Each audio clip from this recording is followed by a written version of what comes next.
Hi friends, అందరికీ happy Sunday, అందరికీ good morning. So ఈరోజు అయితే మీ అందరితో పాటు లాంగ్ వీడియో అయితే షేర్ చేయలేదు. సో అందుకని చెప్పేసి ఇంకా షార్ట్ వీడియోస్ అయితే ఈరోజు అప్లోడ్ చేద్దామని చెప్పి స్టార్ట్ చేశాను. సో ఇప్పుడే లేచాము, నిద్ర సండే కదా. సో టైం 8 అయ్యింది, కరెక్ట్గా 8కి నిద్ర లేచాను. లేవగానే కెమెరా ముందుకు వచ్చేసాను అనమాట. సో నిదానంగా చేసుకుందాంలే అన్ని పనులు, సండేనే కదా అని చెప్పి. అండ్ మా అమ్మాయి కూడా ఇప్పుడే లేచింది, కూర్చొని ఉంది. సో బయట అయితే బీభత్సమైన వర్షం పడుతుంది, చూపిస్తాను రండి మీకు. చూడండి ఫ్రెండ్స్, ఎంత వర్షం పడిందో. ఎక్కడ చూడు నీళ్ళే అనమాట, చెరువులాగా నిండిపోయింది ఇంటి ముందంతా. ఇక్కడ చూడండి, ఘోరంగా పడింది ఇంతసేపు వర్షం. అయితే ఇప్పుడే ఆగింది.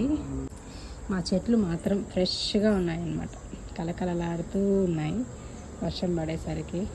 సో చూసారా ఎలా ఉందో, బీభత్సమైన వర్షం అనమాట మాకు. సో ఇంటి ముందుకు వెళ్ళడానికి కూడా లేదు, అంతా ఉంది. Boy friends.